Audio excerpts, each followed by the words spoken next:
عالم: نہیں، میں امیر دوستوں کے عطیات قبول نہیں کر سکتا، نہ قرض لینا چاہتا ہوں۔ نہیں، مجھے اپنی بیوی کے پیسے بھی نہیں چاہیے ہیں۔ میں ملاقے والا گھر بیچنے کے بارے میں سوچ رہا تھا۔ ہاں، اس بار کوشش کروں گا۔ وہ عبداللطیف کا جواب سن کے ہنسا۔ نادر اور قیمتی ہے تو کیا ہوا؟ میرے باپ کا گھر ہے، مجھے وہ بیچنا ہی پڑے گا، سوائے اس صورت میں کہ کوئی خزانہ ہاتھ لگ جائے میرے، جو پارٹی چیئرمین الیکشن کا مسئلہ حل کر دے، ورنہ کل سے ہم اس گھر کو بیچنے کی تیاری کریں گے۔ مطمئن اور روشن آنکھوں کے ساتھ وہ ٹیک لگائے خوشگوار انداز میں اور بے فکری سے مستقبل کا لائے عمل طے کر رہا تھا۔ اپنے اندھیر کمرے میں بیٹھا ایڈم ابھی تک یونیفارم کو اداس نظروں سے دیکھ رہا تھا۔ ایڈم فاطمہ کو نہیں چھوڑ سکتا، اس نے تکلیف سے خود کو کہا تھا۔ وہ واحد لڑکی ہے جس سے میری برسوں سے جذباتی وابستگی ہے، مگر ایڈم اس کو نہیں چھوڑے گا۔ اس نے بند مٹھی سے آنکھیں رگڑیں۔ ایڈم محنت کرے گا، لیکن ایک دفعہ پھر مایوسی اس کے ارد گرد ڈیرا ڈالنے لگی۔ ایک گھر اور کاروبار سیٹ کرنے کے لیے مجھے نوکری نہیں، بلکہ کوئی خزانہ چاہیے، اور خزانے ہم جیسوں کے ہاتھ نہیں لگا کرتے۔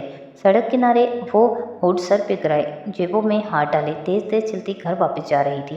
لبوں پہ بالآخر پرجوش مسکراہٹ تھی اور آنکھوں میں پرانی چمک۔ میرے سارے خواب پورے ہو جائیں گے۔ جزیرے کے اوپر پہاڑی کی چوٹی پہ محل، ڈھیروں دولت، اور اپنے خاندان اور گاؤں والوں کی مدد کرنا، اور اس کے لیے مجھے کہیں دفن وہ خزانہ ڈھونڈنا ہے جو اس سنہری چابی سے کھلے گا۔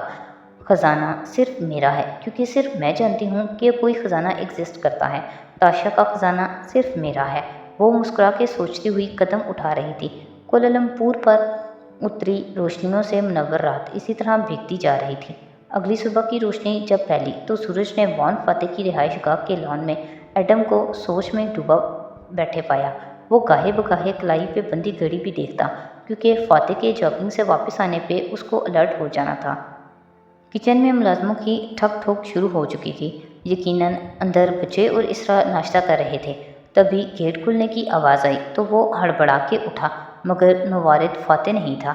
پرس کونی پہ ڈالے وہ اندر داخل ہو رہی تھی، سنہرے بال اونچی پونی میں باندھے، سن گلاسز سر پہ ٹکائے۔ وہ سفید پینٹ کے اوپر گھٹنوں تک آتی فراک نما شرٹ میں ملبوس تھی، جو مالے لڑکیاں شوق سے پہنتی تھیں۔ مسکراتی ہوئی چیونگ گم چباتی اب وہ گارڈ سے کچھ پوچھ رہی تھی۔ ایڈم کے ابرو بھیج گئے۔ یہ یہاں اتنی صبح کیسے؟ مگر گارڈ اس کی آمد سے باخبر دکھائی دیتا تھا، اس لیے اس کو اندر لے آیا۔ وہ مسکرا کے آگے بڑھی، اورج کے وسط تک پہنچی کہ دروازہ کھلا اور اندر سے اسرا آتی دکھائی دی۔ دونوں بچے اس کے ساتھ تھے، اسکول کے لیے تیار۔ اسرا خود بھی کوٹ اسکرٹ پہنے، گردن میں موتیوں کی لڑی اور بالوں کا جوڑا باندھے تیار لگ رہی تھی۔ تالیہ کو دیکھ کے ایک دم رکی، آنکھوں میں جیسے او والے تاثرات ابھرے۔ تالیہ، تم آ گئیں؟ انداز کو معذرت خواہانہ بناتے ہوئے وہ تیزی سے اس کی طرف آئی۔ تالیہ نے ناسمجھی سے اسے دیکھا۔ السلام علیکم مسز اسرا، آپ کہیں جا رہی ہیں؟ مجھے لگا آپ نے رات ڈنر پہ میرے فیور مانگنے کو سنجیدگی سے لیا تھا۔ وہ اداس ہو گئی تھی، چہرہ بھج گیا۔ سنجیدگی سے لیا تھا تو حامی بھری تھی کہ تم میرا پورٹریٹ بناؤ گی، جس کو ہم نیلامی میں رکھیں گے۔ وہ نرمی سے کہتی اس کے مقابل آ رکی۔ مگر میرے بچوں کی ہنگامی پیرنٹس ٹیچر میٹنگ کی کال آ گئی ہے، صرف تھوڑی دیر کے لیے مجھے جانا ہوگا۔ تالیہ کے کندھے ڈھیلے پڑ گئے، وہ مایوس نظر آنے لگی تھی۔ میں اسے کوئی کمپین پرومس سمجھوں پھر مسز اسرا؟ ہرگز نہیں تالیہ، کچھ دیری سے مسکراتے ہوئے اسرا نے اسے تسلی دی۔ میں ابھی واپس آ جاؤں گی، تم تب تک خود کو گھر میں کمفرٹیبل کر لو اور اپنا پینٹنگ کا سامان سیٹ کر لو۔ اوکے، تالیہ جیسے اداسی سے مسکرائی۔ اسرا کار کی طرف آئی تو اس نے پکارا، کیا میں آپ کا پورٹریٹ بنانے کے لیے اپنی مرضی کی جگہ ڈھونڈ سکتی ہوں گھر میں؟ ڈرائیور دروازہ کھولے کھڑا تھا۔ اسرا نے بیٹھے بیٹھے مسکرا کے شور کہا اور سن گلاسز آنکھوں پہ لگائے۔ بچوں نے کار میں بیٹھتے وقت تالیہ کو مانوسیت سے بھری مسکراہٹ سے ہاتھ ہلایا تو اس نے بھی مسکرا کے جواباً بازو لہرا دیا۔ کار زن سے باہر نکل گئی اور تالیہ ان کو جاتے دیکھتی رہی۔ ادھر کار گیٹ سے نکلی، ادھر وہ ایڑیوں پہ گھومی اور تحکم سے لان میں کھڑے ایڈم کو انگلی سے اشارہ کر کے اپنی طرف بلایا۔ تم ادھر آؤ۔ وہ پورچ میں کھڑی تھی، ایڈم لان میں تھا۔ پھر رات میں وہ اس کی حقیقت سے بھی واقف ہو چکا تھا کہ وہ جھوٹی لڑکی تھی، پھر بھی اتنے فاصلے اور دل کے میل کے باوجود کوئی روب سا تھا اس میں جو وہ تابداری سے چلا آیا۔ جی جے تالیہ، میری کار کی بیک سیٹ پہ جو باکسز رکھے ہیں وہ لے کر میرے ساتھ آؤ اور کار کو اندر پارک کر دو۔ کار کی چابی اس کی طرف بڑھاتے ہوئے اس کی آنکھوں میں دیکھ کے بولی۔ مگر میں وان فاتح کے انتظار میں بیٹھا تھا۔ ان کو فوراً کچھ چاہیے ہوتا ہے اور باکسز کے اوپر ایک پاؤچ میں برشز ہوں گے، وہ لانا مت بھولنا۔ بے نیازی سے کہہ کے وہ گھوم گئی۔ ایٹم کو برا نہیں لگا، حالانکہ لگنا چاہیے تھا۔ کوئی بھی امیر زادی اور اوپر سے یہ طرح دار لڑکی جو روپ بدل کے آ کھڑی ہوئی تھی اسے یوں حکم دے گی تو وہ لازماً برا منائے گا، مگر اس نے نہیں منایا۔ کچھ تھا جو اس امیر زادی میں جو اس کے اوپر چڑھے ملمہ کے باوجود فطری اور عام لوگوں جیسا تھا۔ ایٹم نے چابی تھام لی اور گیٹ کی طرف چلا گیا۔ مگر آج میں فاتح صاحب سے ضرور بات کر کے جاؤں گا، جو بھی ہے اس لڑکی کا پول کھلنا چاہیے۔ ایٹم سامان اٹھائے اندر آیا تو وہ ڈرائنگ روم میں بڑے صوفے پہ بیٹھی تھی، ٹانگ پہ ٹانگ جمائے۔ وہ جوس پیتے ہوئے گردن پھیر پھیر کے اطراف کا جائزہ لے رہی تھی، جس سے اس کی اونچی پونی جھول رہی تھی۔ ایٹم نے چیزیں سامنے دھری۔ تالیہ آگے کو جھکی اور ایک نیلا سا شاپنگ بیگ اٹھایا جس میں سے کچھ کپڑے جھلک رہے تھے۔ یہ تم لے جاؤ۔ وہ چونکا، پھر حیرت سے بیگ کو دیکھا۔ میں اس کا کیا کروں گا جے تالیہ؟ تالیہ نے جوس کا گھونٹ بھر کے گلاس نیچے کیا اور اس کی آنکھوں میں دیکھ کے مسکرائی۔ نور کو دے دینا، کہنا تالیہ نے بھیجا ہے پاکستان سے۔ اب جو وعدہ اس سے کر کے آئے ہو اس کو سچا تو ثابت کرنا ہوگا نا۔ وہ ایٹم بن محمد برف کا بن گیا تھا، ہکا بکا شال، گویا سانس تک رک گیا ہو۔ اس کو اتنی جلدی کیسے پتہ چل گیا؟ او پورتھنگ! تالیہ افسوس سے سر ہلا رہی تھی۔ تمہیں لگا تھا تم جیسن بورن بن کے وہاں جاؤ گے اور مجھے معلوم نہیں ہوگا؟ میری دو آنکھیں میری گردن کے پیچھے بھی لگی ہیں ایٹم۔ میرے بارے میں سوال مجھ سے پوچھو تو زیادہ بہتر ہوگا۔ جوس کا گلاس رکھ کے وہ اٹھی اور مسکرا کے شل ہوتے ہوئے ایٹم کو دیکھا۔ اور سنو، کوئی بھی بیوقوفی کرنے سے پہلے میری طرف کی کہانی ضرور سن لینا۔ یہ نہ ہو کہ بعد میں تمہیں وان فاتح کے سامنے شرمندہ ہونا پڑے، جیسے میری بات کے مقابلے میں تمہاری بات کی کوئی اہمیت نہیں ہوگی۔ یہ یاد رکھنا۔ باتھ روم کس طرف ہے؟ شل سے کھڑے ایٹم نے مکانکی انداز میں کونے میں بنے گیسٹ روم کی طرف اشارہ کیا تو تالیہ سیدھی اس طرف چلی گئی۔ اسرا کی میٹنگ والی ٹرک کام کر گئی۔ کچھ دیر بعد وہ سنک کے سامنے کھڑی اپنے عکس کو دیکھتی فون پہ کہہ رہی تھی، میں نے کہا تھا نا، 2-4 ماہ اسکول فون کر کے کہیں گی کہ اسرا کا بیٹا کلاس میں سیاسی پمفلٹ تقسیم کر رہا ہے تو صبح صبح اسرا کو بلوایا جائے گا۔ پکا کام کیا ہے۔ گھنٹے سے پہلے اسرا بیگم فارغ نہیں ہوں گی، تم تب تک سکے کو ڈھونڈ لو۔ اور سنو، داتن ساتھ میں کچھ کھا بھی رہی تھی، ایک دم یاد آنے پہ بولی، ایٹم کا کچھ کیا؟ میں نے تمہیں بتایا تھا نا، میرے آدمی نے کہا ہے کہ وہ رات میں… ہاں، اس کو میں نے الجھا دیا ہے۔ کچھ بھی کرنے سے پہلے امید ہے مجھ سے بات کرے گا۔ تمہیں کیسے پتا؟ کیونکہ کچھ لوگ لیڈ کرنے کے لیے ہوتے ہیں، کچھ لیڈ ہونے کے لیے۔ ایٹم دوسری طرح کے لوگوں میں سے ہے۔ تم بتاؤ، وائی فائی کو جام کر دیا؟ وہ بے چینی سے پوچھ رہی تھی۔ ہاں، میں گھر سے ذرا فاصلے پہ ہی ہوں، وائی فائی جام ہو چکا ہے، اب گھر کے کیمرے کام نہیں کریں گے۔ کیمرے صرف انٹرنس اور ڈرائنگ روم میں ہیں، پرائیویسی کے باعث ہر جگہ کیمرے نہیں لگے۔ اچھا، اب میں اوپر جا رہی ہوں، سرگوشی سے کہہ کر اس نے فون رکھ دیا۔ کچھ دیر بعد وہ لاؤنج کی سیڑھیاں چڑھتی دکھائی دیتی تھی، سر جھکائے موبائل کے بٹن بھی دبا رہی تھی، مصروف اور موڈی انداز۔ اسی طرح اوپر چلی گئی اور ملازم خاموش رہے۔ فاتح کا ایک انٹرویو چند ماہ پہلے اس کی اسٹڈی میں لیا گیا تھا۔ اس کی تصویر میں فاتح کے عقب میں شیلف میں سکوں کی کلیکشن نظر آ رہی تھی۔ کسی زمانے میں شاید وہ اکٹھا کرتا ہوگا، اسے وہی دیکھنی تھی۔ اگر گھر میں کہیں وہ سکے رکھ سکتے تھے تو یا کلیکشن میں سجا کے یا اسرا کے لاکر میں چھپا کے رکھ سکتے تھے، یہی دو جگہیں تھیں۔ اور وہ اوپر آئی اور ادھر ادھر دیکھتی آگے بڑھ گئی۔ ایک دروازہ کھولا تو وہ گلابی رنگ سے سجا چھوٹا کمرہ تھا جو لیانا کا کمرہ ہے۔ اس نے دروازہ بند کر دیا۔ دوسرا کھولا تو پوسٹرز اور گیمز کلیکشنز، معلوم ہو گیا کہ وہ سکندر کا تھا۔ تالیہ اس کو بھی احتیاط سے بند کیا اور وہیں ٹھہر گئی۔ راہداری کے سرے پہ ایک اور دروازہ بھی تھا، تجسس اور اصرار میں لپٹا۔ تالیہ کا دل یوں ہی دھڑکا۔ وہ آگے آئی اور ڈور ناب گھمایا تو دروازہ کھلتا چلا گیا۔ ایک کھڑکی کا پردہ ہٹایا تھا جس سے روشنی چھن کے کمرے میں گر رہی تھی۔ وہ اونچی چھت کا کھلا سا کمرہ تھا، نہ بیبی پنک میں رنگا، نہ کھلونوں سے سجا۔ اس میں اونچے بک ریک رکھے تھے جس میں کتابیں سجی تھیں، کتابیں، بہت سی کتابیں۔ تالیہ نے اندر قدم رکھا اور بتی جلائی۔ کمرہ بالکل صاف تھا، مگر لگتا تھا عرصے سے بیڈ پہ کوئی بیٹھا نہیں ہے۔ کونے میں نفاست سے سجی اسٹڈی ٹیبل، اس پہ لکھنے پڑھنے کا سامان۔ وہ آگے آئی، بک ریک کے سامنے رکی،